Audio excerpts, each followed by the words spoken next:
Alors on dit « elle a dit qu'elle était fatiguée » ou bien « elle a dit je suis fatiguée ». Ça nous est tous arrivé d'hésiter, non? C'est une question de style, bien sûr, mais c'est surtout une question de grammaire.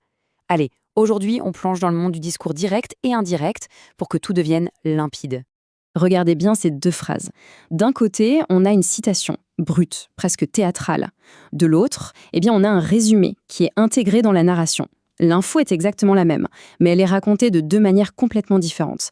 Alors comment on passe de l'une à l'autre sans se tromper? C'est un peu ça le casse-tête qu'on va démêler ensemble. Bon, avant toute chose, il faut qu'on soit d'accord sur les bases. Qu'est-ce qui différencie vraiment ces deux formes de discours? Allez, on commence par les définitions. Commençons par le premier, le discours direct. C'est quoi exactement?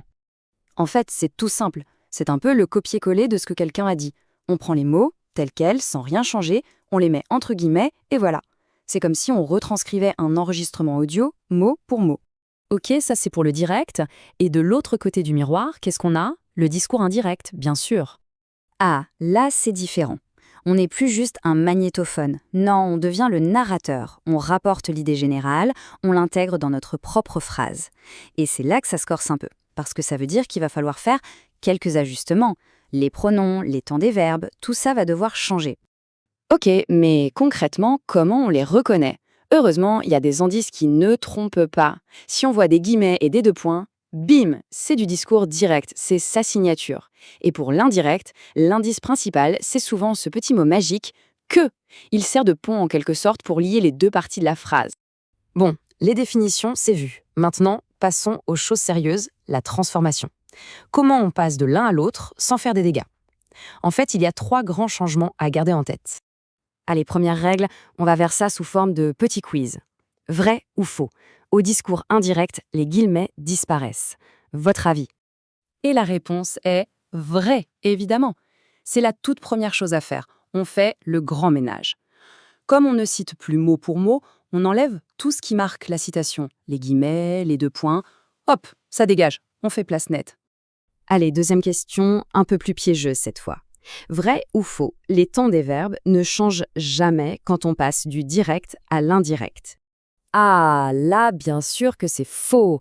Et c'est là que ça devient vraiment intéressant. C'est le piège classique. Il ne suffit pas de changer les pronoms, non. Il faut aussi ajuster les temps des verbes. C'est ce qu'on appelle la fameuse et parfois redoutée concordance des temps. Et la règle, la voilà. C'est la clé à retenir. Les temps des verbes ne changent que si le verbe de parole, du style « il a dit »,« elle pensait », est lui-même au passé. C'est ça le déclencheur. S'il est au présent, on ne touche à rien. Mais s'il est au passé, alors là, tout bouge. Par exemple, un futur simple va se transformer en conditionnel présent. C'est juste une question de perspective dans le temps. Et le troisième grand changement, c'est celui des pronoms. Et en fait, c'est assez logique. Quand la personne parle, elle dit « je ». Mais quand c'est nous qui rapportons ce qu'elle a dit, ce « je » devient « il » ou « elle ». On change de narrateur, donc forcément, on change de pronom. Bon, assez de théorie. Passons à la pratique. On va prendre une phrase ensemble et la décortiquer, la transformer pas à pas. C'est parti? Alors, voilà notre phrase test. Il a dit « j'ai déjà lu ce livre ». La mission, si on l'accepte, la transformer en discours indirect sans se tromper. Bon, comment on procède? C'est simple, on suit la recette. Premièrement, on regarde le verbe introducteur. A dit.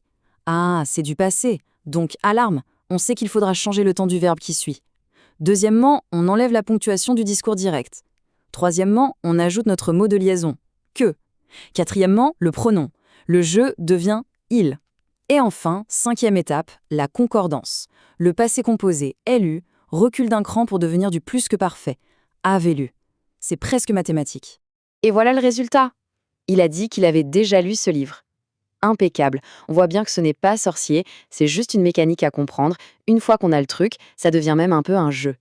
Allez, pour être sûr que tout est bien en place, on se fait un petit récapitulatif rapide. C'est un peu l'anti-sèche parfaite pour ne plus jamais avoir de doute. Ce tableau, il résume tout parfaitement. D'un côté, le discours direct. On a les signes de ponctuation bien visibles, les guillemets, et tout est comme figé. Les pronoms, les temps, rien ne bouge. De l'autre côté, l'indirect. Plus de ponctuation spéciale, on a le mot « que » qui fait le lien, et surtout, les pronoms et les temps s'adaptent, ils sont flexibles. C'est vraiment ça la différence fondamentale, l'un est une citation brute, l'autre est une narration intégrée. Parce qu'au final, il faut bien comprendre que ce n'est pas juste une question de grammaire, c'est un véritable outil pour raconter des histoires.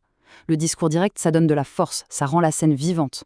L'indirect, ça permet de fluidifier le récit, de prendre de la distance. Savoir passer de l'un à l'autre, c'est ça l'art de la narration, c'est savoir tenir en haleine. Alors la question, ce n'est plus tellement de savoir comment faire, mais plutôt pourquoi le faire. Quelle histoire on a envie de raconter, et surtout, de quelle manière.